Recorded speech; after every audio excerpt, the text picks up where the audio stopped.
we're at it again. I should have put this on a time lapse, but we were just fucking hustling. So I think last time I showed you, we changed the bushings here with the arms. We put the extended wheel studs. They're about an inch longer than the factory ones. Let me get a factory one to show you. So these are the new ones we put on, and this is the factory one. About an inch. And there's a threads start here, so from there back it's about an inch worth of threads added on it. These welds take up a lot of they're real chunky, real meaty because they're aluminum, so they need the longer wheel stud. You gotta get a little creative here and cut the dust shield, grind it out a little bit to get some space to work. Drop the gas tank, and then we cut out the rear floor, the rear tub, basically spare tire tub. So it's gone now. Now I'm gonna put the back bumper on. You won't see the tub in the back, and it won't act like a parachute because this rear tub and the rear bumper with the stock diffuser act like a freaking parachute on these cars. My training cooler over there, back where the old muffler was. Probably the best way to where to mount it. In the front is way too crowded. What else can I say? We're gonna go get out some sheets of aluminum and make a nice little floor here. Probably gonna mount the gas tank on this side. Yeah, kind of a little bit of an update. Still working out, still doing our thing. If I hear anything else, if we do anything else, I'll start recording again. Oh, that's what I was telling you about the wheels. The rear caliper fucking kind of grinded it up a little bit. It's not too bad. The stuff is pretty thick, but these things are meaty. It's over an inch of space between that wheel, so we needed that extra inch for the studs. All right, guys. Talk to you later. Well, would you just look at it? Actually, kind of a dark and gloomy day. Hey, how you doing, everybody? Gotta get used to doing this again. I haven't done this in a while. So we're out here. It's kind of a late start for the day. We're gonna do a little bit of work to the Hertz old, the G body. Customer is kind of like he got kind of the stuff in order now, so he's ready for us to get moving on some other stuff and whatever, yada yada yada. Point being, this is what we're working on today. The G8, we were gonna start doing the fuel system, but Summit kind of screwed me and kind of helped me at the same time. They said that some stuff was delivered, didn't come in, so we'll kind of go over what that stuff is right now.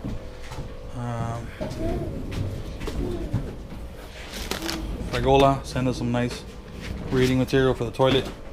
We got some -6 for the return. We got some braided for the -8 for the feed. I got a nice well done filter, nice motive regulator, and just a bunch of miscellaneous fitting from ICP, from Fragola, from Summit. Just a bunch of shit that we're missing. We're missing like 2 U-turns or U-180s, 180 degrees, and this. And I mean, we didn't skimp out on all the material. All the stuff is pretty good quality stuff. Vibrant material, motive. Just in the fuel system alone, I'm not gonna go talk about the money, but it's a pretty penny. When you want to do stuff right, you want to do it so it lasts and lasts. You spend the money. Oh, I shouldn't be cursing because he's gonna have to censor all this stuff. But yeah, here's my hood.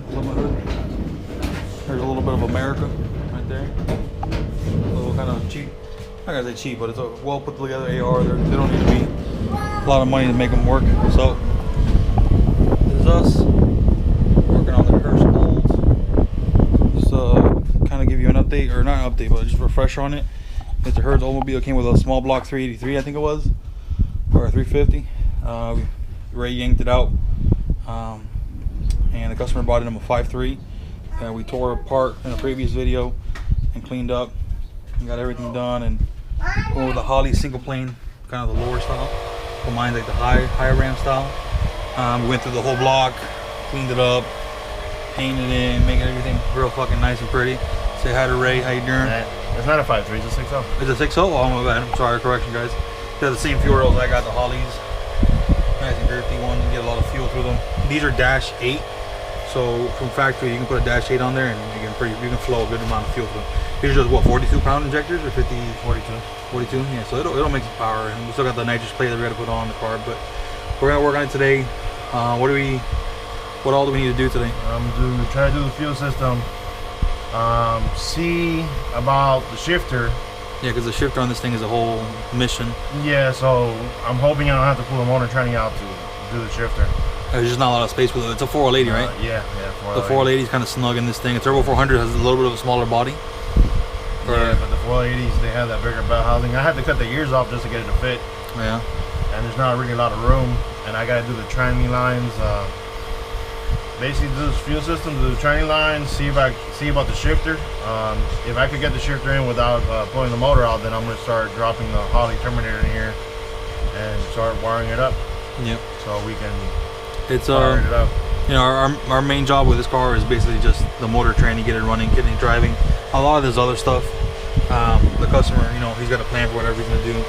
We're kind of, whatever's in our way, we kind of have to get out of the way. Whatever has to change to make the things work, we're doing so. But for the most part, this is just going to be what our activity is for today. Over on the G8, not a lot has changed. Last time we were here, what we did, so everything's still there. I got a lot of my parts back from Cerakote ready. I'm going to actually go show you those stuff right now. We're going to start hanging stuff now, but we'll get to it a little later. This is a low card dipstick for the training. Real nice little setup. Mind the mess. He just cut the grass, and this is a season now where you cut the grass once and you don't need to cut it anymore.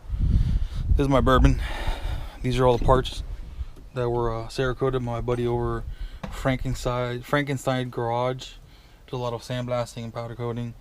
This is all Cerakoted, and it's I think it's called the Glacier Black.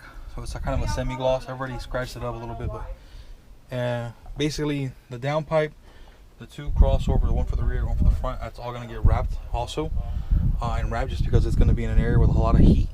The actual hooker headers, I love my hookers, are not gonna get touched. I think my favorite part about the hookers are this little sticker that's here. I don't know if it'll fucking show, but I love my hooker header. So little update. We've been kind of hammering away at this car a little bit. We got the fuel filter and fuel pump all set up underneath there. I'll get down there and show you a little bit.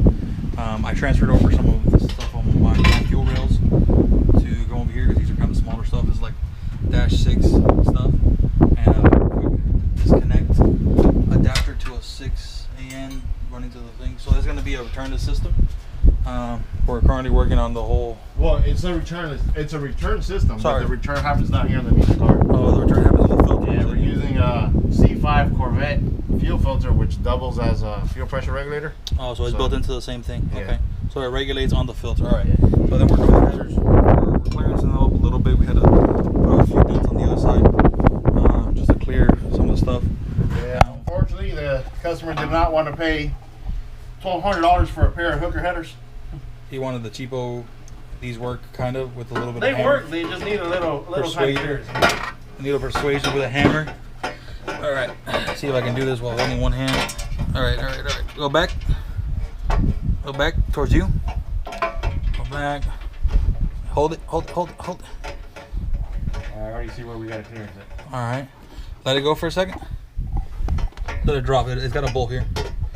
Okay, see. Yeah, but try to see with the back one so I can see more or less. Right. I want in the middle, so I can more or less see where I got to clearance it.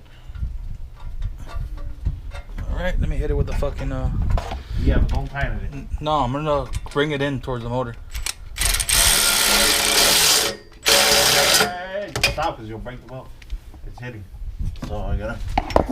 Can you get me the blue marker? It's right in the shed in the clear bin. All right. Bolts right by the cabinet. Oh, found it. Oh.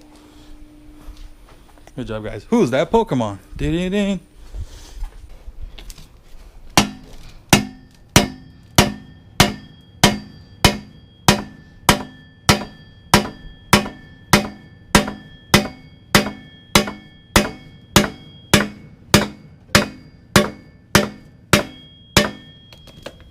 This is how you squeeze the horsepower. out of the headers. Yeah, it's only to give it a little more. Yeah. If anybody has something, anybody has something to say about this, go Google half the shit that people do. What is it? Richard Holdner, guy. Yeah, he did a test. He did a test with crushed headers, and they made the same power as fucking upright. They literally crushed the headers to where like the interior diameter was like tiny, like it was just small. It was like crushed, and they made the same power, maybe like 1 or 2 horsepower less than the other fucking headers, but it clearance, so you're able to squeeze some nice size headers in a hole where you shouldn't have those headers. Oh man, the freaking battery's gonna die on this thing. These batteries suck. Don't buy batteries from eBay or from Amazon unless they're GoPro batteries. All right, I'll be right back, guys.